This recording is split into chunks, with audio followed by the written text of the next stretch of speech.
membahas yang lain-lain gitu ya. Cuma memang kalau pengembangan dia kan harus sistematis nih teman-teman, makanya nanti saya akan coba tampilkan slide-nya ya supaya apa yang diminta oleh panitia itu bisa kita penuhi gitu. Pak Mehmet, punten Pak Mehmet. Halo Pak Mehmet. Pak Mehmet bisa dengar suara saya? Halo? Pak Mehmet? Halo Pak Mehmet? Ya. Okay. Ya. Nah, teman-teman sebenarnya juragannya Lipta MN ini Pak Mehmet ini. Beliau ini adalah leadernya. Jadi sebenarnya yang harus mimpin rapat ini Pak Mehmet nih. Bu Ica aja, Bunda aja. Pak, nanti kalau ada yang kurang-kurang punten Pak ditambahin. Insya Allah, mangga. Insya Allah. Saya ngelihat ada beberapa hal yang mungkin terlihatnya nggak konsisten antara di pedoman itu ya. Tapi nanti nggak apa-apa deh kita review atau bukan review, kita bahas bareng-bareng aja. Coba peserta kita belum bertambah ini. Halo Pak Kadarisman. Halo, selamat siang. Assalamualaikum. Pak Risman. Wah, Pak Risman lagi ada di perpustakaan. Saya dong lagi di itu Pak. Saya lagi di apa namanya? Di coffee shop. Ya, kopi belum siap ini. Coffee shop minumnya air putih. Kopinya belum siap, wah. Nah, kita ngobrol-ngobrol dulu sambil nunggu ya, barangkali sekitar 5 menitan ya, teman-teman ya. Ini saya sangat berharap yang lain hadir gitu. Tapi kalau Pak Nurdin sama Mas Indra ini kira-kira udah terbayang belum ya mau membuat apa? Kalau Pak Nurdin kan pembelajaran inovatif ya kemarin ya. Ya, Bu. Gimana kira-kira kita ngobrol dulu? Kalau saya sih ya sesuai dengan kondisi saat ini ya tentunya pembelajaran inovatif yang saya lakukan ya melalui daring tentunya. Ya. Nah, tapi kan melalui daring itu nanti rencananya saya tetap menggunakan LMS untuk nanti proses pembelajarannya, kemudian langkah-langkahnya itu sesuai dengan pembelajaran di dalam kelas, Bu. Oke. Ya. Iya.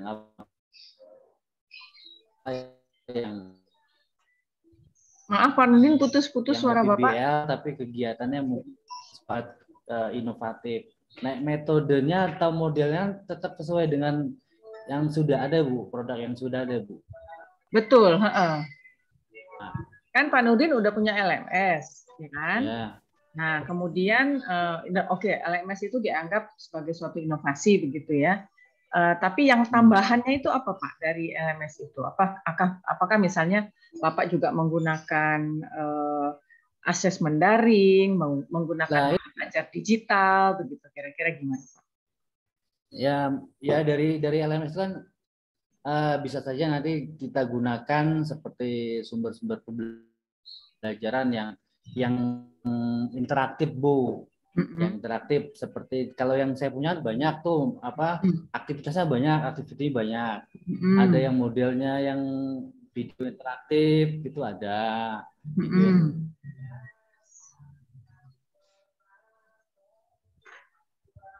Putus nih suara Pak Nurdin.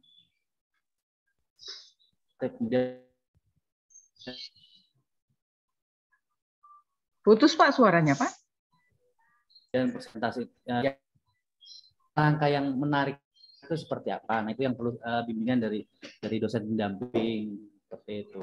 Oke, Pak Nurdin pembimbingnya siapa ya? Sebentar saya. Pak Mujiono. Oh Mas Muji, Mas Muji. Ini Mas Mujinya udah hadir nih. Mas Muji ini yang paling baru Pak, dosen paling baru di tempat kita, masih muda, itu lagi latsar dia. Energik. CPNS Pak, baru masuk tahun lalu, formasi tahun lalu, baru bergabung dengan kami 2021. Masih darah segar. Gitu. Dan teman-teman yang muda-muda ini kan memang Pak Nurdin pasti inilah Kenapa saya kasih Pak Nurdin dengan Mas Muji? Karena Mas Muji juga orang yang mengerti betul tentang pembelajaran daring, tentang apa bentuk-bentuk pembelajaran yang inovatif gitu. Bisa diskusi lah nanti gitu ya. Ya, itu dia. Oke, kalau Mas Indra pembimbingnya Pak Kadarisman. Pak Kadarisman, Bu. Ya, betul. Mas Indra kira-kira mau bikin apa? Ini Mas Indra ini atlet para layang. Kalau untuk saya sendiri, saya rencana untuk pembelajarannya itu mau buat media, tapi media itu berupa aplikasi nantinya, Bu. Jadi satu aplikasi ya. Jadi misalnya nanti yang saya buat itu tentang pemrograman ya, Pak. Pemrograman web. Pemrograman web nanti di situ satu aplikasi itu satu paket itu di situ isinya ada satu kompetensi dasar, satu KD. Di situ memuat ada materi, ada nanti video pembelajarannya, terus juga ada soal-soal untuk uji dan juga ada tugasnya Pak di situ. Dan nanti untuk aplikasi itu bisa dibuka melalui HP ataupun pakai komputer di situ. Nanti untuk aplikasi tadi bentuknya adalah HTML5, Bu.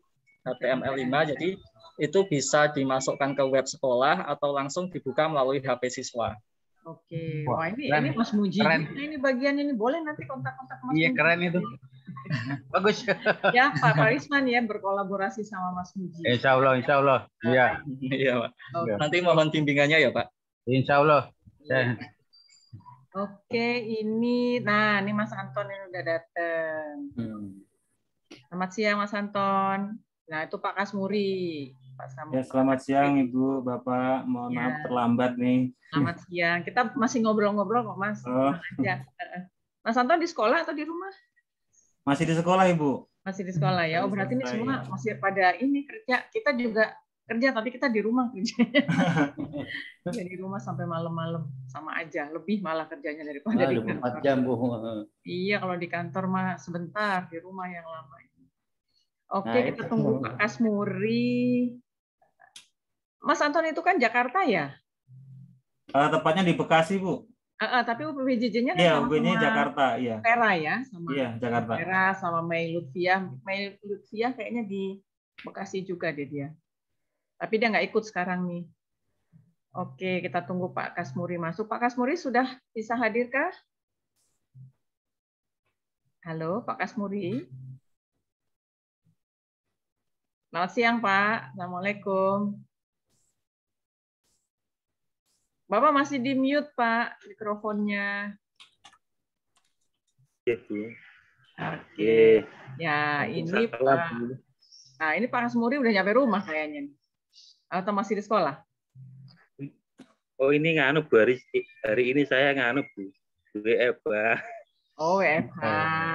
Sama lah Pak sama saya. Oke, teman-teman, ini sudah sebagian besar sudah hadir. Kalau Mbak Vera memang bilang jam 2 nanti baru akan gabung karena masih ada kelas. Jadi kita mulai aja ya teman-teman ya, supaya kita tidak terlalu lama mengganggu aktivitas teman-teman juga. Selamat siang semuanya teman-teman. Assalamualaikum warahmatullahi wabarakatuh. Waalaikumsalam warahmatullahi wabarakatuh. Iya, teman-teman, saya secara resmi ini akan memperkenalkan diri dulu. Saya Marisa, saya ketua jurusan sekaligus ketua program studi teknologi pendidikan di IFKIP Universitas Terbuka. Teman-teman, ini sudah hadir juga di sini bersama kita Pak Dr. Kadarisman, MPD, beliau juga dosen di Prodi Tepen. Kemudian ada Pak Mujiono, Pak Mujiono sebenarnya sekarang lagi latsar ya, latsar untuk menuju ke CPNS-nya, latsar dengan Kementerian Pendidikan dan Kebudayaan. Lalu sudah ada Pak Mehmet Casmat. Pak Mehmet ini baru juga bergabung dengan kami, baru 3 bulan ya Pak? 3 bulan ya. Pak Mehmet, tapi 3 bulan pun Pak Mehmet itu sudah jadi apa macam-macam di kantor itu, ketua ini, ketua itu gitu. Jadi beliau adalah ketua LITA MN, jadi boleh tanya macam-macam. Nanti Pak Mehmet akan bersedia menjawab. Baik teman-teman, kita secara formal memang harus mengadakan pertemuan untuk pembimbingan. Maksudnya adalah supaya kita satu suara nanti kalau di dalam LIP KMN itu apa yang akan kita lakukan, apa produknya dan sebagainya, dan itu akan kita catat begitu ya. Nah, kalau yang sekarang recordingnya ini dilakukan oleh Mbak Halimah, tetapi kita secara individu itu nanti akan mengisi form pembimbingan, karena walau bagaimanapun pasti bapak-bapak tahu ya, teman-teman tahu semua kalau asesmen itu atau visitasi atau apalah ya untuk akreditasi itu kan semua meminta bukti gitu ya. Nah, nanti bukti bukti kegiatannya, daftar hadir. Saya lupa nih Mbak Halimah belum bikin daftar hadir. Tolong dibikinkan ya Mbak Halimah. Daftar hadir, kemudian foto-foto itu kan suka diminta. Jadi ya mau nggak mau lah kita kerjakan ya. Memang itu penting begitu. Nah teman-teman terkait dengan LIP KMN saya coba share screen. Oh Mbak Halimah, saya belum dikasih akses untuk ini nih screen sharing Mbak Halimah. Halo Mbak Halimah. Saya masih di blok sama Mbak Halimah, belum bisa screen sharing. Sebentar teman-teman. Halo. Oh sudah bisa. Oke. Iya. Oke, ini ya teman-teman kita lihat sekilas aja. Ini kan teman-teman sudah baca ya dari dari pedomannya ya. Jadi kalau yang kayak gini nih, kayak tema segala macam ya, pasti teman-teman sudah membaca. Kemudian peserta gitu sudah tahu ya bahwa ini adalah ditujukan untuk para mahasiswa di FKIP. Dan pengumuman pemenang itu nanti akan dilakukan tanggal 15 November, tapi secara resmi nanti akan diumumkan secara luas dan diberi hadiah segala macam itu dalam kegiatan Temu Ilmiah Nasional Guru yang ke-13 seingat saya tahun ini. Sudah 13 tahun FKIP melakukan Temu Ilmiah Nasional Guru, dilakukan itu selalu pada Hari Guru Nasional. Hari Guru Nasional itu seingat saya 27 November. Tetapi waktu pelaksanaannya bisa berubah-ubah tergantung hari yang paling dekat dengan tanggal 27. Karena kita selalu melakukannya itu hari Sabtu dan Minggu ketika teman-teman tidak sedang berada di kantor gitu ya atau di sekolah. Ya, jadi nanti tanggal 20 saya lupa itu hari apa tanggal 20 itu. Mudah-mudahan sih Sabtu ya. Biasanya selalu Sabtu atau Minggu. Ini saya nggak akan bahas ya teman-teman karena teman-teman udah bisa baca. Nah sekarang fokus kita itu adalah di pembimbingan nih teman-teman. Jadi selama teman-teman mengembangkan produk nanti akan ada pembimbing yang sudah kita bagi. Nah pembimbingan ini nanti kita masing-masing harus ya mempelajari buku pedoman. Ini sudah pasti karena segala macam informasi itu sudah dimasukkan oleh Pak Mehmet beserta tim ke dalam buku pedomannya. Nah, kemudian nanti saling berkomunikasi melalui WA atau email ya, teman-teman ya.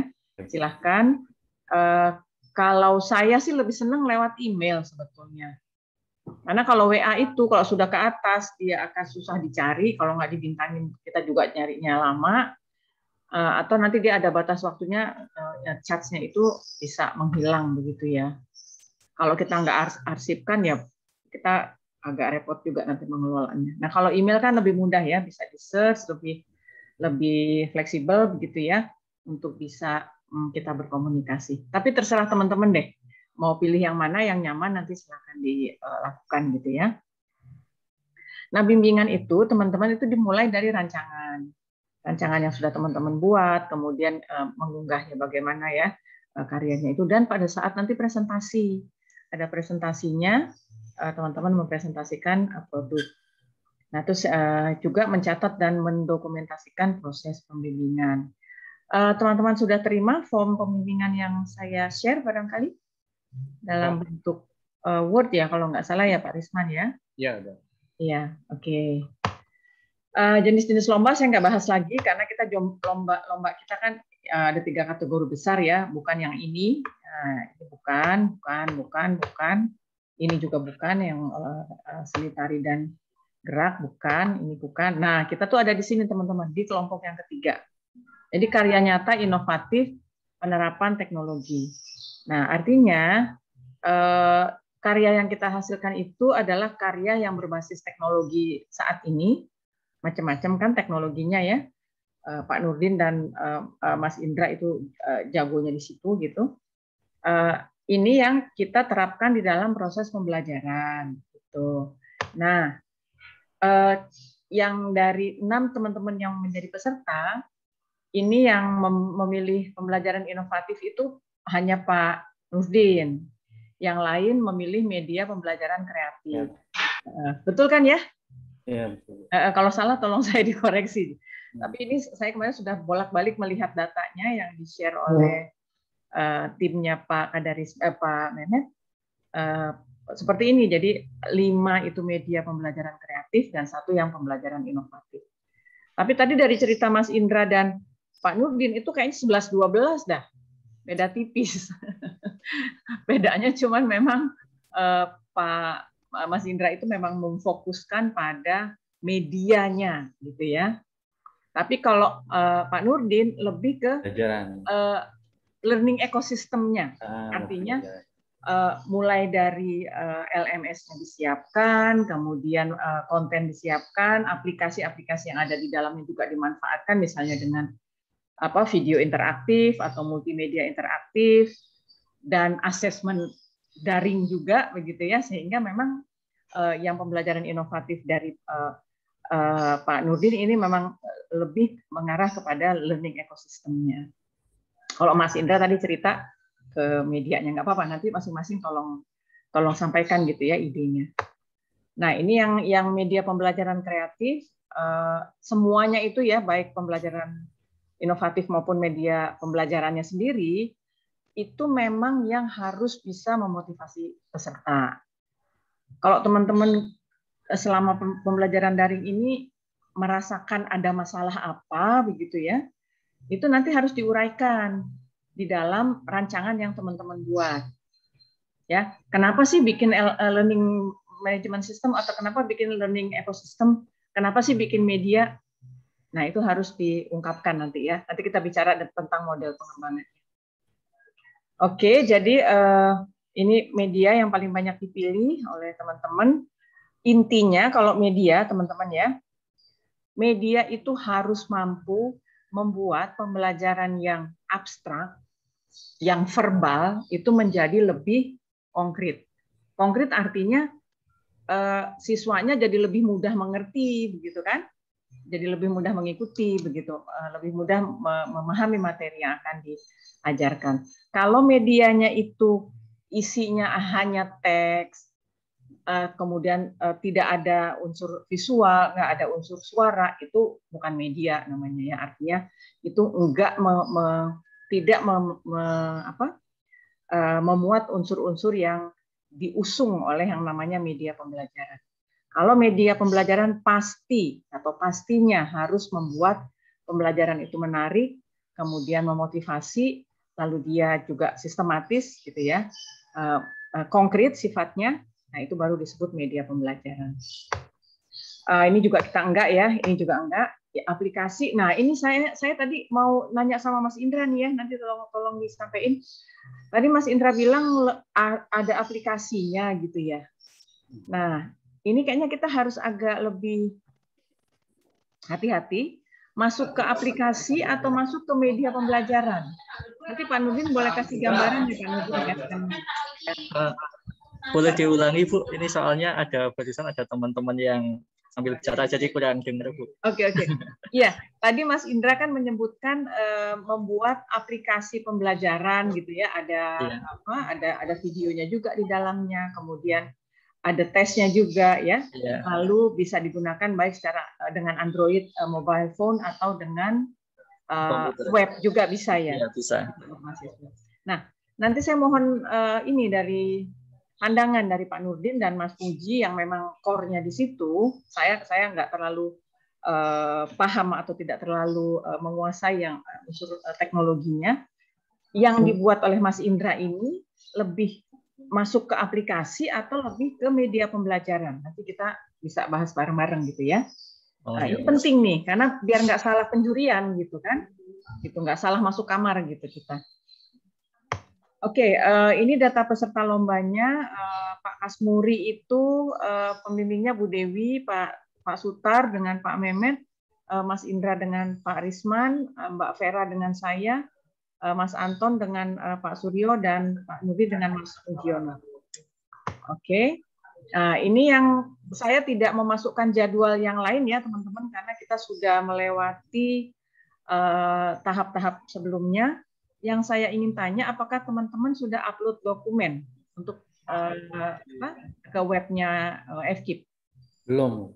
Nah, ini kan memang masih lama ya, tapi mohon disiapkan dokumen yang diminta itu ya, kan banyak ya.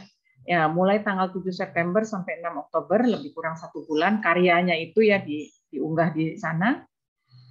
Kemudian teman-teman, setelah teman-teman unggah semua produk, karya, laporan, sinopsis, dan sebagainya ya, nanti ada penilaian karya, calon, finalis. Nah, ini baru calon ini, tanggal 7 sampai 24 Oktober oleh para juri. Kemudian ada tahapan pengumuman finalis, tanggal 25 Oktober, gitu ya. Nah, terus kemudian setelah ada finalis diumumkan, teman-teman akan presentasi. Nah, presentasinya itu diberi jadwal oleh panitia itu 26 Oktober sampai 12 November. Jadi akan ada jadwal presentasi daring. Harus kita siapkan betul presentasinya begitu ya. Nah, kemudian penentuan pemenangnya itu tanggal 15 November. Mungkin mohon klarifikasi dari Pak Mehmet, kalau penentuan pemenang, apakah tanggal 15 November udah diumumkan, Bapak? Nanti tolong klarifikasi. Di 20 rencananya, Bu. Oh, berarti pengumumannya di 20, teman-teman. 20, iya. Pas ini ya, pas tim, dengan tim. Tim ya, Pak Mehmet ya. Berarti ini penentuannya hanya dari Dewan Juri ya, Pak ya? Dewan Juri aja, ya. Ya, sidang pleno itu. Ya, pleno ya. Baik, jadi teman-teman plenonya itu tanggal 15 September. Nah, prinsip lombanya ini saya yang jelas yang saya harus sampaikan, ini orisinalnya ada 2. Harus karya orisinal dan inovatif. Namanya juga pembelajaran inovatif dan media pembelajaran kreatif ya. Harus inovatif dan itu tentu berbasis teknologi yang terkini, tapi yang user friendly ya, yang bisa digunakan dengan mudah, nggak menyusahkan siswa, nggak menyusahkan guru. Ya, artinya teman-teman kan sudah siap ya kalau pakai teknologi yang baru tuh ada pelatihan untuk gurunya, ada pendampingan untuk anak-anak dan sebagainya. Nah, kemudian karyanya itu harus yang asli, yang teman-teman bikin lah, bukan ambil dari tempat lain atau dari milik orang lain. Yang orisinal ini teman-teman ini bobotnya besar banget ini. Jadi kalaulah nanti ketahuan misalnya itu adalah penjiplakan atau ya memang karya orang lain yang kita akui, itu besar sekali unsur punishment-nya ya gitu ya. Jadi jangan sekali-sekali melakukan ini. Nah, terus yang lain-lainnya kompetitif ya tentu karena teman-teman berkompetisi ya sama teman-teman yang lain dan lain-lain ya, ini di bawah nggak usah dibahas gitu ya. Nah, terus proses lomba ini tadi udah kita bahas juga. Ini sudah dilalui ya teman-teman di tahap 1, kemudian ini yang tahap 2 yang tanggal berapa tadi, 7 Oktober sampai 24 Oktober, tahap 3 penilaian finalis tanggal 26, tahap 4 itu yang presentasi ya tanggal 26-nya, 26 Oktober. Oke. Nah, ini teman-teman tolong lihat syarat lombanya. Lomba itu bersifat individual ya, jadi masing-masing mengajukan satu proyeknya sendiri. Dan satu orang itu satu karya. Nah, yang harus juga dicatat ya teman-teman, ini karya yang udah digunakan. Jadi bukan yang sedang disiapkan untuk dibuat begitu. Jadi yang sudah pernah digunakan. Kenapa yang sudah pernah digunakan? Paling tidak ya mungkin beberapa bulan atau 1 semester begitu sebelumnya. Karena akan ditanyakan efektivitasnya oleh para juri. Itu yang saya ketahui ya. Ketika saya dulu menjadi juri, kita akan bertanya ketika digunakan di kelas, LMS-nya, medianya, itu kira-kira efektivitasnya seperti apa.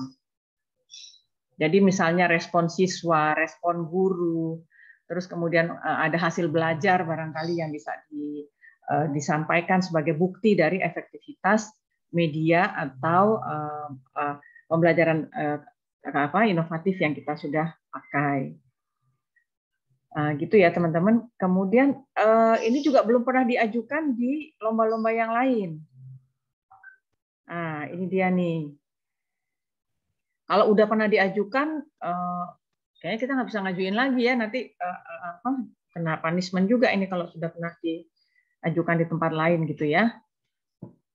Kemudian bukan merupakan karya penyelesaian tugas akhir ya, skripsi, disertasi, tesis dan sebagainya. Lalu nanti ada format sinopsis, formatnya nggak ditentukan, nanti kita akan coba lihat bentuk-bentuk sinopsisnya. Nah, produk lomba, teman-teman, tolong dicermati. Untuk pembelajaran inovatif, itu nanti ada video dan ada sinopsisnya. Videonya ini, kalau yang saya ketahui, ada... Jadi kita sebagai pengembang itu memvideokan misalnya LMS-nya, memvideokan proses pengembangannya juga boleh, atau memvideokan proses pemanfaatannya oleh siswa kita di sekolah, seperti itu. Tetapi kalau sinopsis, ini dia menceritakan garis besar dari pembelajaran inovatif yang dibuat. Ini Pak Nurdin ini. Jadi misalnya learning ekosistemnya Pak Nurdin itu tentang apa saja, Pak Nurdin buat sinopsisnya, ya garis besarnya programnya gitu seperti apa, gitu ya. Nah kemudian yang media pembelajaran kreatif juga seperti itu, teman-teman, ada videonya, ya. Jadi apa istilahnya, teman-teman membuat dulu videonya dari aplikasi itu divideokan begitu ya, sehingga nanti bisa disampaikan ke juri untuk mereka bahas begitu ya. Pak Mehmet, seingat saya juga ada link-link yang harus disampaikan ya Pak Mehmet ya oleh peserta ya. Ya, ada Bu. Ada YouTube misalnya seperti itu ya. Iya, iya. Atau link-link lain. Nah, ini penting banget nih. Kalau Pak Nurdin saya tahu udah punya LMS. Tapi kalau teman-teman yang lain berarti masuknya ke YouTube ya. Mas Indra ya, Pak Kasmuri. Jadi di-upload di channel YouTube-nya masing-masing kayaknya seperti itu. Kira-kira seperti itu nggak Pak Mehmet? Ya, jadi itu menambah nilai untuk juri nanti kalau misalnya Pak Nurdin misalnya udah banyak YouTube-nya tentang media pembelajaran, tidak hanya yang ditampilkan saja, itu akan lebih nilai tambahnya akan lebih bagus lagi. Oke Pak. Tetapi untuk produknya sendiri Pak, ini dimasukkan ke YouTube juga boleh kan? Boleh kan? Boleh, iya. Oke. Nanti kita pelajari lebih lanjut pedomannya ya teman-teman ya, karena ini kan kalau videonya ini video semacam kayak video dokumenter kalau saya bilangnya. Jadi pada saat misalnya Pak Nurdin menyiapkan programnya, kemudian misalnya membuat lingkungan belajarnya, melihat siswa belajar menggunakan pembelajaran inovatifnya, guru mengajar dan sebagainya ya, secara daring itu divideokan begitu. Oke, prosedur pengembangannya teman-teman, nanti tolong teman-teman itu paham bahwa teman-teman itu punya kerangka teori di dalam mengembangkan program atau medianya. Harus ada kerangka teorinya. Ya, kerangka teorinya itu terserah teman-teman boleh. Oke, saya tanya dulu teman-teman udah pada ikut mata kuliah 4303 kan ya? Sorry deh, baru-baru sekarang. Ada yang udah ambil mata kuliah TEPEN 4303 desain sistem pembelajaran? Belum Bu. Belajar belum ya. Belum Bu. Karena baru semester ini ya ditawarin ya. Baru semester ini. Kalau yang belum ambil ya mungkin nanti saya share aja deh ininya, model-modelnya. Atau bisa juga di browsing, teman-teman. Kalau teman-teman ketik ADI model untuk pengembangan sistem pembelajaran, itu akan ketemu banyak gitu ya di internet, ADI model. Jadi kerangka teorinya, teman-teman, pengembangannya itu menggunakan suatu model tertentu. Gitu ya. Saya senang menggunakan ADI model karena lebih simpel. Jadi pada saat teman-teman nanti membuat semacam semacam langkah kerja itu harus selalu dimulai dari analisis. Ya, ADI itu analisis, design, development, implementation, sama evaluation. Ini saya buat lingkarannya seperti itu. Di analisis awal itu teman-teman harus berpikir mengenai konteksnya. Kalau Pak Nurdin konteksnya itu misalnya kelas 8 kelas 8 di misalnya sekolah Al-Fat gitu misalnya ya, kelas 8 mata pelajarannya apa gitu. Nah, itu harus spesifik untuk mata pelajaran apa. Kemudian siapa students-nya, siapa peserta didiknya. Kemudian konteks materinya tuh kenapa ini disajikan misalnya dengan menggunakan multimedia interaktif, kenapa pakai video, itu harus dijelaskan di sini di bagian analisisnya. Misalnya siswa mengalami kesulitan ketika belajar tentang perkalian misalnya. Nah, itu adalah analisis yang kita lakukan sebelum kita membuat programnya ya. Jadi teman-teman harus bisa kasih pertimbangan, mengasih reason, mengasih alasan kenapa sih bikin media yang tadi Mas Indra bikin, kenapa tuh harus bikin kayak gituan? Kenapa harus bikin media interaktif untuk misalnya matematika? Itu harus tahu persis tuh. Nah, ini yang kita bilang di sini adalah analisisnya. Kemudian desain, setelah kita tahu siswanya di sini mengalami kesulitan atau mereka itu adalah anak-anak kecil yang belum bisa belajar dengan membaca teks yang panjang, kita bikin di sini tujuan pembelajarannya apa, misalnya melakukan perkalian, kemudian materinya apa, urutan pembelajarannya apa. Itu seperti yang tadi Pak Nurdin udah ceritain ke saya gitu ya, ke kita semuanya. Nah, itu namanya tahap desain. Jadi yang sudah kita analisis ini, kita buatkan solusinya dalam bentuk desain awal, ada tujuan pembelajarannya atau kompetensi, standar kompetensi, kompetensi dasar, indikator kompetensi, dan seterusnya. Terus urut-urutannya tadi Pak Nurdin udah cerita, seperti apa tuh urut-urutan penggunaannya. Misalnya, kalau kelasnya inovatif, biasanya tidak dimulai dengan ceramah. Nah, gitu ya. Biasanya dimulai dengan kasus. Itu kalau pembelajaran inovatif yang sekarang ya. Atau kalau pakai pendekatan ilmiah yang sekarang itu dimulai dengan pertanyaan. Mahasiswa itu bertanya gitu ya. Yang pendekatan ilmiah sekarang itu. Nah, sekarang kalau di media urutan pembelajarannya seperti apa nih, Mas Indra? Kalau bisa jangan dimulai dengan ceramah gitu. Kalau bisa ya, karena itu kurang inovatif. Lebih baik dimulai dengan kasus, boleh misalnya kita bahas tentang lingkungan, kita beri kasus misalnya pencemaran lingkungan, kasih satu video atau kasih satu foto tentang kerusakan lingkungan. Nah, itu tuh kita kasih tanda tanya. Misalnya ya, untuk memicu atau menarik perhatian siswa, kita kasih pertanyaan kira-kira yang menarik. Inikah yang kita inginkan gitu, misalnya kasih tanda tanya gede gitu ya. Nah, itu kita mulai pembelajarannya yang inovatif itu dengan kasus gitu ya. Tidak dengan ceramah ya, tidak dengan banyak teks gitu. Nah, nanti urut-urutan pembelajarannya sama seperti teman-teman biasa gunakan. Misalnya setelah ada kasus, kemudian guru atau siswa diminta mempelajari materi, mempelajari contoh, mempelajari video, kemudian melakukan latihan, lalu misalnya mengerjakan tes di akhirnya. Nah, itu seperti itu. Itu adalah urut-urutan kalau pembelajarannya itu inovatif. Ya. Nah, itu urutannya itu ada di dalam desain. Nah, ketika dibuat LMS-nya Pak Nurdin tadi itu sudah harus mengandung unsur-unsur yang kayak tadi ini. Misalnya di depan ditaruh videonya dulu, video kerusakan lingkungan. Pelajari itu, kemudian gunakan LKS dan seterusnya, itu adanya di sini. Di desain medianya atau di desain learning ekosistemnya. Gitu, ya. Nah, setelah itu kan teman-teman udah pakai nih. Udah pakai di kelas. Di kelas itu seperti apa tuh proses yang dialami. Dicatat itu teman-teman. Misalnya kesulitan siswanya gadgetnya nggak sesuai, atau kesulitannya apalagi nggak punya pulsa, nggak punya kuota, atau nggak paham dengan instruksinya. Nah itu di sini di implementasi kita bisa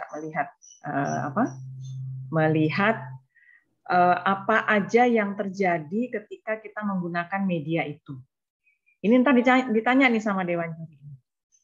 Ditanya kesulitan guru, kesulitan siswa gitu ya. Nah, oke, sudah ada di sini diimplementasi, kan kita sudah tahu nih media kita ternyata misalnya berat begitu ya karena memorinya besar. Nah, nanti di tahap evaluasi, teman-teman, ini harus kita perbaiki. Apanya yang harus diperbaiki misalnya ya? Oh, mungkin misalnya mengurangi jumlah video, misalnya seperti itu ya. Jadi membuat program yang sudah kita gunakan itu menjadi lebih pas digunakan oleh siswa maupun guru dengan hasil evaluasinya di sini, gitu teman-teman. Nah, ini untuk model ini ada dua, yang satunya lagi Azure. Ini lebih kurang sama, teman-teman ya. Ada analisis, ada penentuan tujuan, di sini ada memilih media, di sini ada menggunakan media dan bahan ya. Di sini ada membuat learning participation atau kegiatan belajar siswa, di sini evaluasi. Pada dasarnya kedua model ini sama. Cuma kalau model ADI ini memang tepat sekali kalau dipakai untuk bikin media. Cocok banget ADI ini. Nah, kalau yang ini, teman-teman, ini sebetulnya lebih cocok untuk LMS-nya Pak Nurdin. Model Azure ini. Karena apa? Karena di sini harus fokus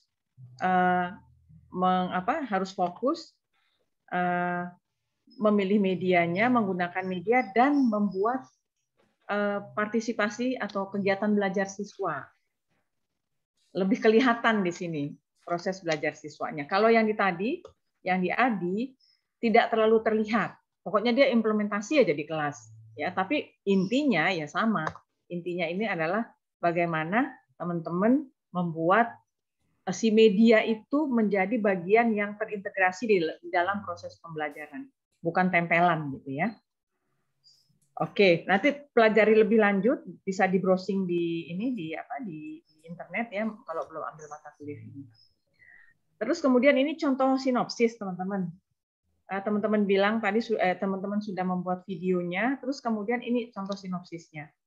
Jadi tuliskan kira-kira program yang teman-teman buat itu isinya apa, secara garis besar. Tidak perlu panjang-panjang, ya. Paling juga itu dalam satu narasi tidak lebih dari setengah halaman sinopsis itu. Jadi misalnya di situ disebutkan siswanya siapa, tujuan pembelajarannya atau kompetensinya apa, kemudian bentuk medianya apa, gitu ya. Kemudian proses yang dilalui apa, udah gitu aja. Sinopsisnya seperti itu, ya. Tentu ada mata pelajaran ya yang dipilih ya untuk media masing-masing. Oke, kemudian persyaratan produknya ini sudah tadi kita bahas, penjelasan proses pembuatannya, deskripsi rinci tentang jenis produknya, lalu manfaatnya untuk apa, dan nanti akan ada usulan HKI-nya. Kalau usulan HKI teman-teman tidak usah risau, nanti kita akan bantu usulan HKI-nya. Nanti kita akan produknya itu nanti menjadi produk teman-teman. Misalnya nanti yang diusulkan itu nama Pak Nurdin. Nah, nama Pak Nurdin itu nanti akan menjadi nomor 1. Nomor 2, nama yang akan masuk di dalam produk itu adalah pembimbingnya. Makanya pembimbing nggak boleh main-main dalam hal ini, harus sangat serius karena namanya itu akan masuk dalam pencatatan hakim. Nah, saya mau tanya teman-teman, apakah sekarang sudah ada teman-teman yang punya HKI? Hak kekayaan intelektual dari produk-produk yang teman-teman buat? Belum. Belum sama sekali? Nah. Oke. Kalau belum, nanti ini suatu kesempatan yang bagus sekali. Nanti kita hakikan, kita buat HKI-nya. Untuk HKI itu ada biaya pengusulan 600.000. Paling nanti kita talangin dulu untuk bisa di-reimburse gitu ya oleh kantor. Nah, nanti kalau HKI itu keluar, kita akan bisa mengajukan reward-nya ke UT begitu. Tapi reward ini memang harus mencantumkan nama dosen pembimbing. Begitu teman-teman. Kalau tidak mau mencantumkan nama pembimbing tidak apa-apa, tetapi teman-teman akan membayar sendiri yang 600.000-nya. Kan biaya pengajuannya itu sekitar 600 ribuan untuk mendapatkan HKI gitu ya. Tapi kalau memang tidak mau, ya nggak apa-apa juga. Mau individu begitu, teman-teman pakai nama sendiri. Tapi saya sih sarankan itu dengan teman-teman dosen pembimbing gitu, supaya Prodi Tepen punya HKI yang bagus yang dihasilkan dengan mahasiswa. Itu akan menaikkan peringkat prodi kita begitu. Nah, penting sekali ya teman-teman itu ya. Oke, nanti boleh berdiskusi dengan pembimbing masing-masing memilih yang mana. Kemudian teman-teman dari proses ini nanti kita akan lakukan pembimbingan. Pembimbingannya terserah, nggak akan saya atur pembimbingannya, boleh masing-masing mengatur sendiri jadwalnya. Akan lebih baik kalau pembimbingan itu dicatat dalam bentuk misalnya pertemuan Zoom atau mau video call atau apa begitu yang direkam, dan ada format pencatatan kegiatannya ya yang sudah kita share, ada tanda tangan pembimbing dan ada tanda tangan teman-teman sebagai peserta lombanya. Udah itu aja teman-teman. Kira-kira seperti itu bentuk pembimbingan yang akan kita lakukan. Itu kira-kira sampai tanggal Oktober tanggal 6 ya maksimal ya tadi ya. Kalau kita lihat lagi ininya. Lihat. Nah, ini dia. Kalau kita lihat jadwalnya. Nah, ini pembimbingan lebih kurang 1 bulan lah mulai dari sekarang gitu. Oke, teman-teman ada pertanyaan? Silahkan.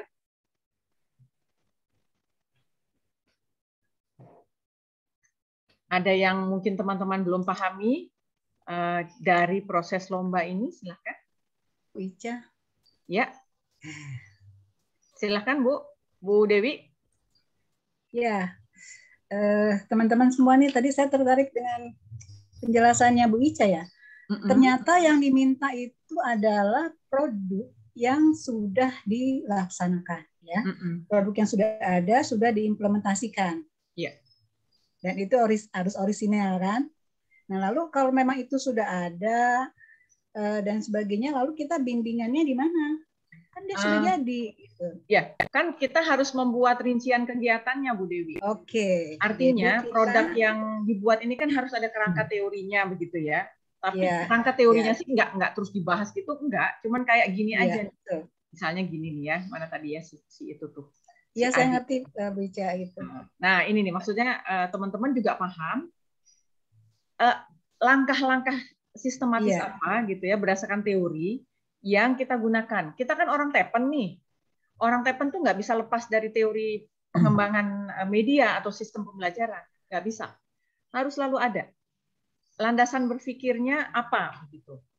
Nah, ini yang harus dibimbing oleh teman-teman dosen begitu. Iya, iya. Iya gitu Bu Dewi. Nah untuk teman-teman yang ini yang akan membuat karya, kira-kira terbayang nggak menerapkan model ini nih? Kira-kira? Jadi sudah terbayang Bu. Sudah terbayang ya, Mas Anton? Kira-kira? Baik Bu, mencoba bertanya dan berpendapat ya Bu ya. Monggo. Sebenarnya saya juga sempat bingung Bu, karena memang saya mengajukan untuk ikut LIP ini juga terburu-buru ya, karena kemarin juga ikut Dispor Seni UT ya, jadi terganggu itu. Dan kemudian setelah pengumuman Dispor Seni UT mendapat harapan 4 dan kemudian ya udah saya ikut aja deh. Materinya saya belum punya Bu.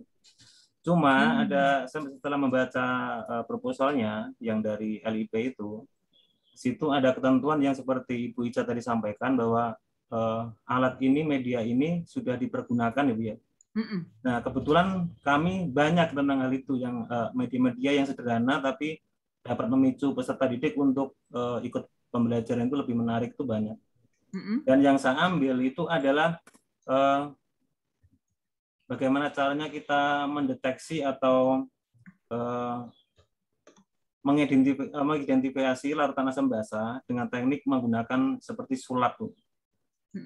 Jadi prosesnya itu adalah seperti asam basa itu diidentifikasi pakai apa, dan bagaimana kalau dilakukan pembelajaran daring di rumah bisa atau tidak, seperti itu, Bu. Oke. Yeah. Jadi medianya itu cuma yang bikin menarik adalah teknik sulapnya itu, Bu. Jadi cuma cairan disemprot ke kertas misalnya, nanti muncul tulisan seperti itu, Bu. Modelnya seperti itu. Dan ini sudah diterapkan oleh guru kami, guru kimia. Kemudian medianya kemarin yang membuat juga saya, yang mengusulkan saya. Karena kan ini masih daring kan, Bu. Jadi untuk praktek di lab itu tidak pernah dilakukan. Padahal tahun-tahun sebelumnya itu mereka mendapatkan praktikum di kelas, di lab, dan sementara ini masih BJJ, jadi tidak bisa dilakukan. Nah, salah satunya adalah mempraktekkan itu. Kita mencontohkan menggunakan larutan dan indikator yang ada di lab, kemudian peserta di rumah itu menggunakan zat kimia dan indikator pun juga yang sederhana yang ada di rumah, seperti itu, Bu. Gambarannya seperti itu. Apakah itu bisa ditampilkan, Bu, atau di itu? Itu sudah dilombakan sebelumnya belum, Mas Anton? Belum pernah, Bu. Belum pernah. Kemarin yang saya lombakan di Sekolah Seni UT itu mikroskop, Bu. Oh, begitu ya. Webcam. Iya.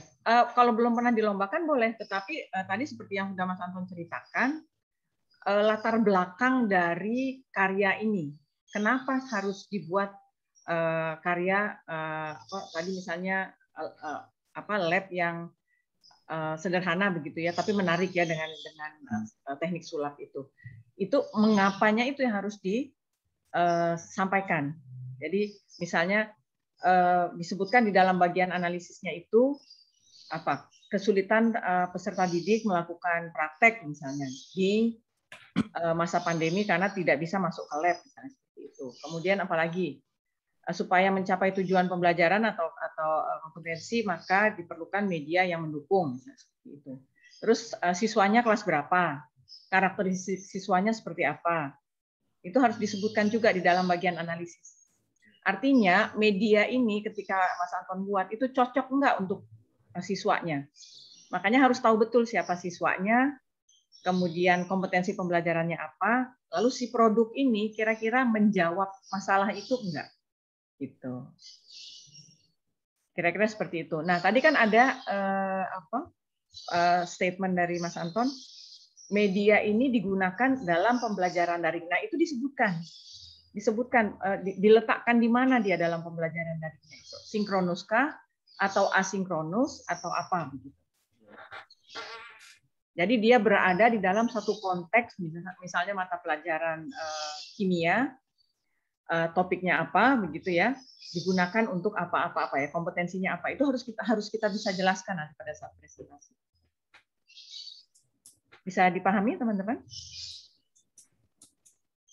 Jadi media ini harus melekat pada satu mata pelajaran, gitu. Kemudian di dalam mata pelajaran itu ada kompetensinya kan?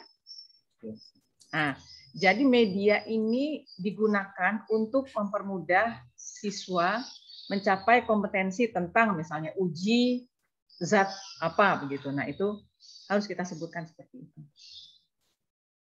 Nah, langkah-langkah pengembangannya seperti apa tadi yang pakai ADI itu atau pakai Azure. Itu yang teman-teman bisa browsing kalau belum ambil TEPEN 4303 atau di modul TEPEN 4205 juga ada kok. Kan udah ambil semua kalau 4205. TEPEN 4205. ADI ada, Bu, ada. Ada ADI. Di berapa MK ada? Iya, karena dia berulang karena setiap kali bikin media di yang TEPEN 4401, 4307 itu selalu ketemu ADI. ADI. Model ADI pasti ketemu. ADI, Azure, Dig and Carry itu akan ketemu. Dig and Carry. Karena itu memang teori yang digunakan oleh orang-orang teknologi pendidikan untuk mengembangkan mata pelajaran, mengembangkan media, mengembangkan learning ecosystem juga bisa menggunakan itu. Jadi levelnya aja yang beda, teman-teman. Kalau makro itu makronya yang makro banget itu kayak UT bikin LMS Pluton. Itu makro. Levelnya universitas. Yang level mikronya itu masuk di mata kuliah atau mata pelajaran. Kalau di Pak Nurdin itu sudah masuk di level mikronya, pengembangan sistem pembelajarannya level mikro di mata pelajaran. Lebih mikro lagi yang dibikin oleh Mas Indra dan Pak Mas Anton. Mikronya itu apa? Di medianya. Jadi lebih kecil. Nah, itu ngelihat teori pengembangan itu seperti itu. Ya, sampai ke level yang paling mikro adalah mengembangkan medianya. Bagian dari mata pelajaran. Oke, ada lagi teman-teman pertanyaan? Silahkan. Dari Mas Muji ada yang ingin ditambahkan? Mas Muji, monggo. Sampun, Bu. Sampun, Mas? Mosok sih, Mas? Sampun. Saya sedikit. Monggo Pak Rizwan. Ya. Pertama, ini kan produk yang sudah ada ya, tetapi belum pernah dipublish atau belum pernah dilombakan. Ada batasan waktunya, Bu? Misalnya 5 tahun yang lalu, 3 tahun yang lalu, atau bagaimana? Yang penting belum pernah dipublish gitu lah. Saya pikir gini Pak, karena konteksnya itu kan adalah konteks inovatif ya Pak. Kalau inovatif, dia nggak akan pernah menggunakan yang 5 tahun yang lalu. Yeah. Inovatif itu pasti paling lambat itu 2 tahun yang lalu. Jadi memang harus kekinian, ya harus kekinian. Dan kebetulan kan kita sedang berada dalam kondisi COVID di mana teknologi itu sangat berperan dan yang digunakan itu teknologinya udah baru-baru semua. Yang saya sendiri juga banyak yang belum menguasai begitu, Pak Rizwan. Ya. Gitu. Jadi kita belajar nih dari Pak Nurdin, dari Mas Anton, dari Mas Indra, gitu ya, dari Pak Kasmuri, belajar bagaimana teknologi itu diintegrasikan dalam pembelajaran. Nah, teman-teman, kalau kita di UT itu kan merunning LMS itu kita kan tinggal pakai. Saya nggak pernah bikin LMS, nggak pernah, dan nggak mampu bikin LMS. Tapi Pak Nurdin udah bikin, gitu. Lebih jago dari kita sebenarnya. Kalau kita di UT itu udah dibuatkan sama pusat bantuan belajar, kita tinggal pakai. Kita masuknya di level mikro. Saya mendesain mata kuliah saya, gini itu ada di level mata kuliah saya sendiri yang saya pegang. Tapi kalau Pak Nurdin udah bikin learning management system di dalam learning ekosistemnya di sekolahnya Pak Nurdin, itu jauh lebih hebat menurut saya. Jadi kalau Pak Nurdin bisa mempresentasikannya dengan baik, saya yakin Pak Nurdin nih salah satu yang akan bisa dapat nomor. Amin, Bu. Insya Allah. Insya Allah. Jadi saya kasih pembimbingnya Mas Muji yang lebih jago. Biar. Sama nih Mas Indra, semua boleh deh tanya sama Mas Muji. Dia ditanyain apa aja ngerti kok. Anak-anak muda kan gitu. Beda sama saya yang digital imigran, dia mah digital native. Masih fresh. Saya ngerti sedikit-sedikit, tapi tidak semengerti teman-teman yang generasi-generasi terbaru ininya yang sekarang. Oke, teman-teman, ada pertanyaan lagi? Silakan. Satu lagi yang HKI. Ya, Pak. Yang HKI. Nanti kan teman-teman kan disyaratkan nanti kalau sudah ada hasilnya untuk kita dorong mendapatkan HKI. Itu dalam mandiri dalam arti mahasiswa peserta mengurus langsung ke HKI atau melalui UT skenario-nya? Iya. Jadi gini Pak, tadi saya sudah tawarkan kepada teman-teman, HKI itu penting sih buat semua ya. Baik teman-teman di sekolah masing-masing itu penting itu HKI. Kalau ada assessment, ada namanya visitasi ya. Untuk akreditasi pasti ditanya juga tuh karya gurunya, produk-produk yang punya hak kekayaan intelektual apa aja itu pasti sama ditanya juga. Nah, saya tawarkan ke teman-teman, apakah teman-teman akan meng-HKI-kannya itu atas nama pribadi gitu. Kalau atas nama pribadi, jadi nanti pribadi dalam maksud saya adalah lembaga ya, tempat teman-teman sekolah, atau memang pribadi mandiri. Saya sebagai guru, saya sebagai dosen, saya mau punya HKI saya sendiri gitu ya. Ya, itu boleh. Kalau itu berarti mengurus sendiri ke Kementerian Kumham lewat aplikasi, nggak susah sebetulnya. Dan itu seingat kami kita ngajukan tahun lalu itu 600.000 Pak Risman dan teman-teman. 600.000 itu dibayar sendiri.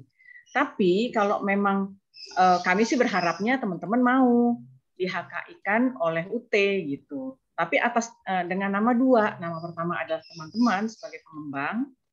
Nama pertamanya teman-teman sebagai pengembang, dan yang kedua itu adalah dosen pembimbingnya, begitu. Nah, kalau seperti itu kita yang akan bantu, kita yang akan daftarkan, dan kita yang akan apa istilahnya membayar biaya HKI-nya yang 600.000 itu. Gitu. Ya, kalau yang katakanlah nanti skenario yang melalui UT itu dari sekarang harus dipersiapkan emailnya itu harus UTICD atau e-kampus, karena kalau nggak e-kampus UT nggak dapat penggantian. Oh, berarti kalau begitu harus. Nah, sekarang saya mohon ini dari teman-teman. Kalau pakai e-kampus berarti kan teman-teman semua harus aktif di e-kampusnya. Ya kan, teman-teman kan semua punya akun di kampus, ya kan? Sudah diaktifasi saja e-kampusnya begitu. Sehingga ketika nanti mendaftarkan ke HKI, ke Kementerian Hukum dan HAM, itu adalah tercatat sebagai produk mahasiswa program studi teknologi pendidikan dengan email e-kampus yang ada. Ya, dengan email e-kampus yang ada. Dosennya sudah pasti pakai e-kampus. Kita kalau begini-begini nggak pernah pakai Gmail, gitu ya teman-teman, selalu pakai e-kampus. Jadi gitu ya Pak Risman ya, pakai e-kampus ya Pak. Ya. Nah nanti teman-teman kalau HKI-nya itu keluar, kita mendapatkan sertifikat, UT itu menyediakan reward. Ya, rewardnya itu saya lupa, itu ada kategorinya ya. Kalau rewardnya itu bentuk paten itu sekian puluh juta. Kalau dia itu HKI buku berapa gitu ya. Kalau nggak salah minimal itu HKI reward yang bisa kita ajukan ke UT itu 5 juta.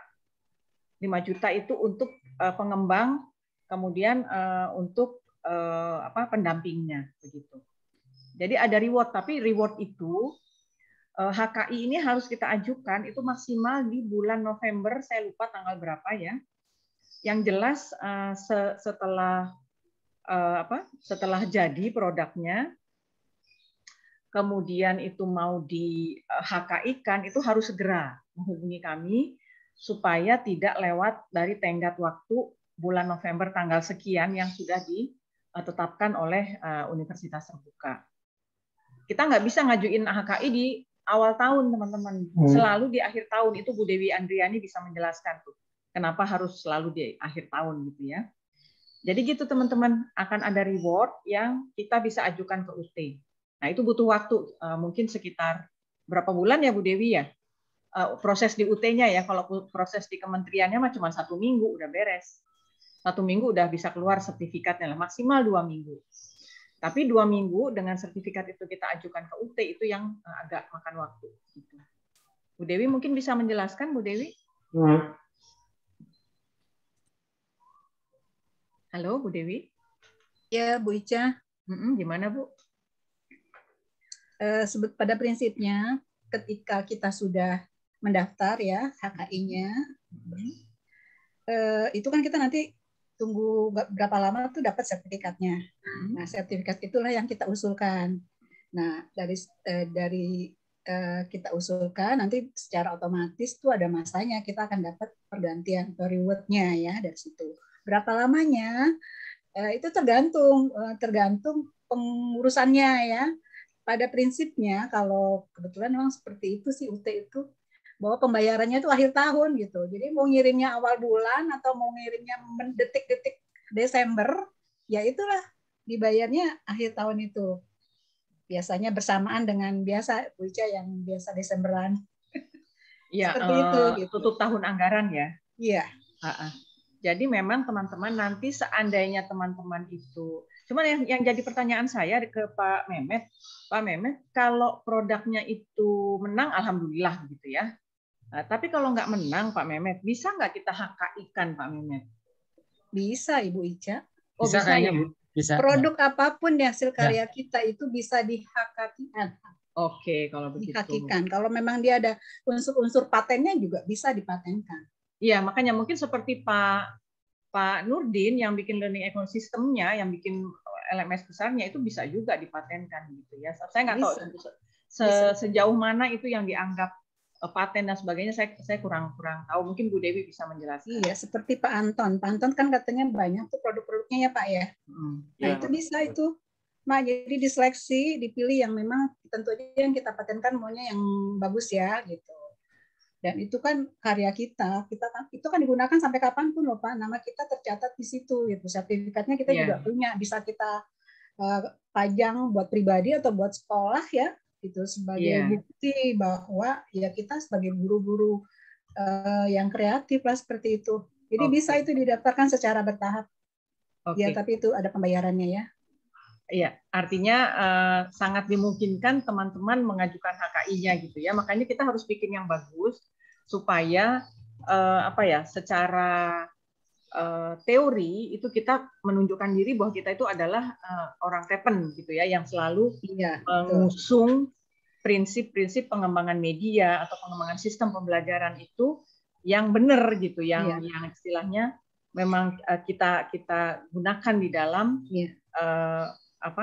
proses kita mengembangkan media gitu. Satu Bu Ica yang harus kita ingat, kerangka berpikirnya itu sebagai TP itu kan kita mampu memecahkan permasalahan kita. Iya, betul. Permasalahan di pembelajaran kita atau di instansi kita, di organisasi kita.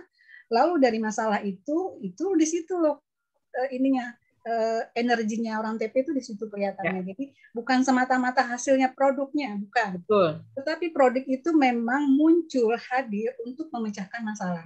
Ya, jadi dari mulai sekarang kita udah start untuk berpikir, melihat berbagai macam permasalahan, nggak usah di orang lain, kita aja dulu gitu ya. Tapi kalau udah terbiasa untuk kita sendiri bisa memecahkan masalahnya, itu udah otomatis kita dengan sendirinya ngelihat masalah orang lain, oh gini caranya, oh ini solusinya dan sebagainya. Nah itu udah jadi kerangka berpikirnya TP itu. Ya. Jadi mindset akhirnya. Kira-kira seperti itu ya Bu Ica ya? Iya, betul sekali teman-teman. Apa yang Bu Dewi katakan ini betul-betul gongnya ini. Gongnya nih Bu Dewi. Jadi teman-teman, kita memang nanti kalau ditanya sama juri, kenapa mengembangkan ini ya? Karena ada masalah. Masalahnya apa ya? Teman-teman yang tahu kan? Dari masalah itu terus ngembangin apa begitu? Itu memang ranahnya TP. Jadi berbasis masalah, berbasis kebutuhan sebetulnya. Ada masalah itu artinya ada kebutuhan untuk kita pecahkan. Nah, orang TP memecahkan masalahnya itu dengan menggunakan pendekatan sistematis dan sistemik begitu. Oke, teman-teman, ada pertanyaan lagi? Silakan. Ada lagi, Bu. Ya, silakan Mas Anton. Saya ingin bertanya untuk Pak Mehmet ya, mungkin yang panitia ya. Ya. Iya. Ini Pak, yang di-upload itu kan bentuknya video yang media pembelajaran itu. Durasinya itu kan hanya 10 menit kalau nggak salah Pak ya? Ya, maksimal 10 menit. Ya. Maksimal 10 menit. Nah, yang saya tanyakan adalah yang di-upload itu video hasil medianya. Berarti hasil media itu kita membuat sorting video, kemudian agar orang lain bisa menggunakan video kita. Atau video yang proses-proses kita membuat media itu. Yang tanyakan dulu. Ya, yang pertama Pak tadi, jadi hasil dari media video itu hasilnya, bukan prosesnya, bukan prosesnya, tapi hasilnya biar bisa digunakan orang lain gitu Pak. Betul ya. Ya, terima kasih Pak. Ya, sama-sama. Ada lagi pertanyaan teman-teman dari Pak Kasmuri barangkali, Pak Kasmuri, Mas Indra, Mbak Vera, silakan.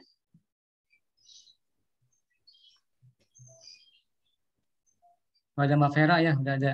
Ada, Mbak Vera udah masuk. Tanya Mbak Vera. Ya Pak, ada dari tadi. Iya, udah lihat saya. Aduh. Ada pertanyaan kah Mbak Vera? Ntar saya ini memikirkannya dulu sendirian. Nggak apa-apa. Nggak apa-apa kalau belum ada pertanyaan. Nanti kan kita masih panjang proses pembimbingannya begitu ya. Ya panjang lumayan lah 1 bulan ya. Nggak begitu terasa, tahu-tahu udah 1 bulan. udah harus unggah karya gitu nanti ya. Cuman kan Bu, kan kalau kayak teman-teman yang lain itu kan mungkin karena mereka kelas besar tuh, jadi kayaknya memang penggunaan teknologinya kelihatan banget dan ini, sedangkan aku kan ininya nanti medianya untuk anak TK tuh, kira-kira boleh nggak sih Bu? Ya boleh aja.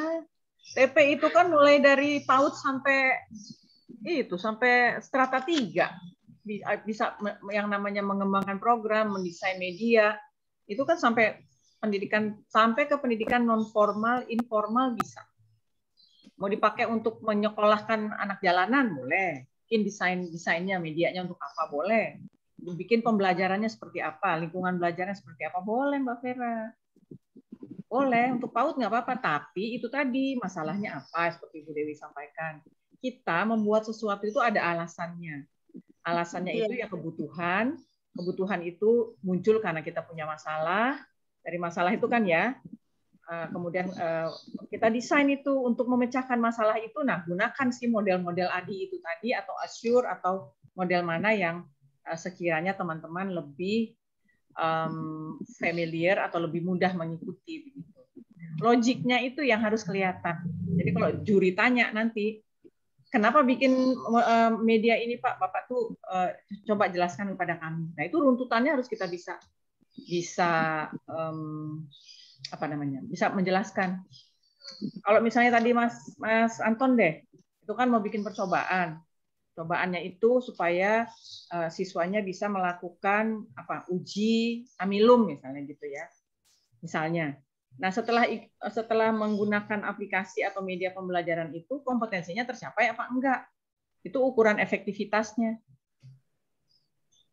Jadi si media itu dibuat karena masalah tidak bisa masuk ke lab, padahal kompetensi harus dicapai. Proses pembelajaran berlangsung secara daring.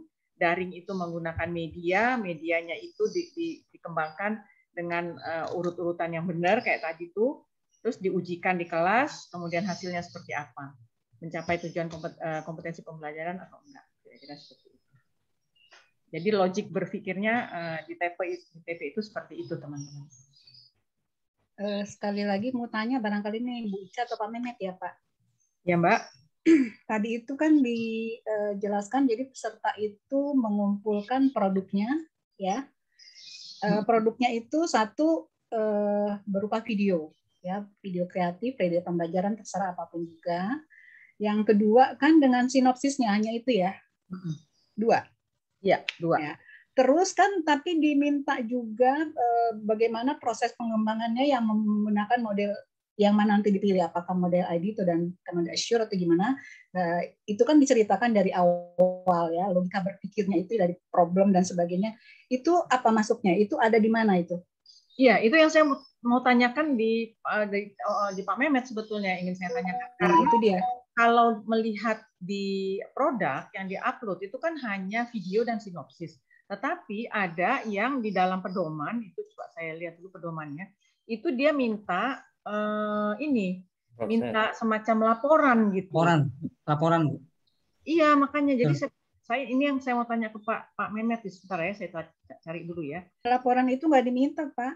Nah, ini kan gini nih, sistematika penulisan karya inovasi pembelajaran, ya kan? Judulnya apa, ditulis dengan Times New Roman dan sebagainya, ada abstraknya, ada pendahuluan, latar belakang, tujuan, manfaat, terus landasan teori, ya kan? Ada karya inovasi pembelajarannya, ide dasarnya apa, rancangannya apa, proses penemuannya itu. Ini dibikin nggak Pak Mehmet? Ya, dibikin Bu. Nah, jadi kayak bikin ini nih, kayak bikin skripsi. Betul. Benar Pak Mehmet? Iya, betul. Jadi selain video dan sinopsis itu juga harus dibuatkan juga laporan-laporannya sejak awal, dari mulai proses sampai nanti evaluasi nanti. Tapi laporannya. Itu di-upload nggak Pak? Itu bisa di-upload ya, nanti bisa di-upload. Kita sudah saya siapkan pikir juga. Saya pikir gini Pak Mehmet, tadinya bayangan saya namanya juga kita mengembangkan satu produk, tentunya ada asal muasalnya kita mengembangkan ya. Artinya kita harus tahu betul ya, karena ada teorinya lah seperti itu. Nah kita harus tahu proses-prosesnya, bahkan sampai implementasinya benarkah dia mampu memecahkan permasalahan kita? Kan ujungnya harusnya mampu memecahkan. Kalau tidak ada, namanya satu media harus kita revisi lagi dan sebagainya. Sampai kemudian memang media tersebut betul-betul sudah efektif dan efisien untuk memecahkan masalah tersebut. Nah, pertanyaan saya, hal-hal seperti itu kan mungkin tidak diupload, tapi itu menjadi pegangan bagi pengembang media saja, supaya dia siap-siap ketika ditanya oleh Dewan Juri, atau bagaimana Pak, hanya untuk bekal siap-siap ditanya oleh Dewan Juri, atau memang harus diupload lalu dibikin itu loh Pak, kayak tadi yang katanya kayak skripsi gitu, apa memang begitu gitu loh? Saya yang nggak tahu, maaf nih Pak, soalnya belum baca skenarionya ya Pak Mehmet, sebagai panitia mungkin lebih tahu. Kalau ini saya lihatnya sih Bu Dewi untuk yang pembelajaran inovatif ya kayaknya ya. Apa gimana Pak Mehmet? Saya kok jadi bingung nih. Khusus untuk media pembelajaran, kemudian inovasi pembelajaran itu hanya video dan sinopsis ya. Yes. Nah, kalau untuk teacher planner yang inovasi itu selain video dan sinopsis juga ada prototipenya gitu ya. Yes. Jadi setiap jenis lomba itu berbeda-beda yang dikirim ke panitia. Ada laporan saja, ada foto-foto saja dan sebagainya. Nah, untuk media pembelajaran, laporan-laporan yang memang disiapkan saja, barangkali nanti saat penilaian dibutuhkan, diperlukan, kita sudah siap gitu, langkah-langkah awalnya begitu.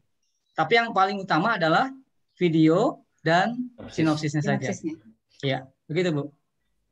Ya, oke. Tapi saya pesan nih sarannya buat teman-teman kita nih mahasiswa, sebaiknya dibuat laporan ya singkat aja tadi dengan pendekatannya mau model yang mana.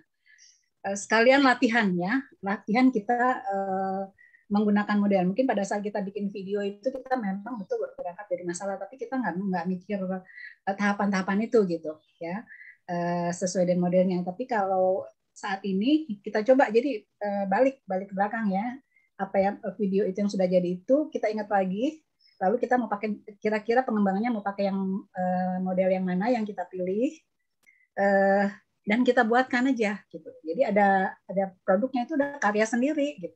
Supaya juga terlatih ya untuk penerapan model. Ya, cara berpikir kita dalam memecahkan berbagai permasalahan dengan model yang manapun. Setiap model itu punya ciri khas masing-masing dan sehingga kita tahu model mana yang tepat ketika ada masalah ini, model yang mana kita tetapkan. Nah, itu supaya kita tahulah keunikan dari setiap model itu. Ya, kira-kira itu aja sih. Kalau nggak mau juga nggak apa-apa gitu. Tapi alangkah baiknya kita punya fondasi ketika kita ingin mendesain atau mengembangkan suatu program. Iya nih Bu Dewi dan teman-teman, saya melihat di halaman 14 pedoman itu yang butir 6 sistematika penulisan itu memang dibilangnya sistematika laporan untuk lomba program pembinaan karakter dan literasi pengembangan karakter yang kayak skripsi itu tadi. Nah, itu ya yang pakai abstrak, pakai landasan teori gitu ya, yang komplitnya kayak kayak skripsi itu rupanya untuk yang pembinaan karakter. Gitu. Kalau untuk yang produk ya hanya produk, jadi video dan sinopsisnya saja. Begitu ya Pak Mehmet? Betul. Tapi bagus juga saran Bu Dewi, disiapkan juga laporannya. Saat penilaian sudah siap gitu. Ya. Ini sudah ada buktinya di awalnya, persiapannya ini dan sebagainya. Itu Bu. Oke. Ya, masih ada pertanyaan teman-teman? Silakan.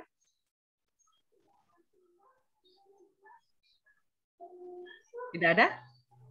Sudah.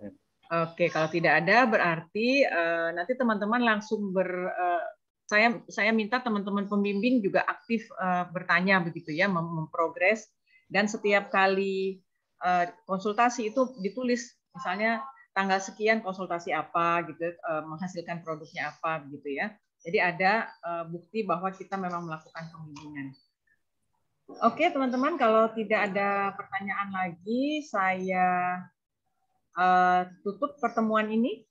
Nanti kita langsung japri-japrian aja, telepon gitu ya, kepada masing-masing pembimbing untuk menghasilkan yang terbaik begitu ya. Oke, tidak ada pertanyaan lagi teman-teman ya. kita bisa tutup pertemuan kita sore ini. Selamat berkarya.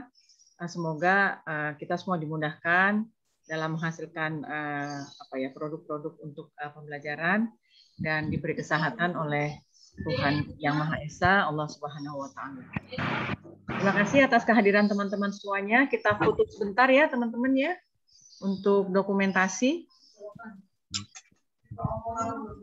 Silahkan. Mungkin bisa tolong buka videonya.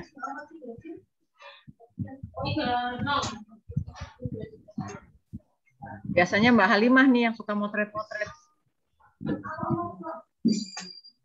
Halo Mbak Halimah. Kita buka ini ya, buka video ya. Oke, ya udah saya juga nggak apa-apa deh. Ya, kita ambil fotonya dulu. Nah, saya taruh di grup aja ya, teman-teman. Di grup mahasiswa aja ya. Oke, terima kasih banyak teman-teman untuk kehadirannya. Selamat bekerja dan kita akan terus menyelesaikan kegiatan ini. Selamat sore. Assalamualaikum warahmatullahi wabarakatuh. Waalaikumsalam warahmatullahi wabarakatuh. Selamat sore. Terima kasih banyak semuanya. Sukses semuanya. Ya, di terima kasih. Ya, saya mempersilahkan teman-teman untuk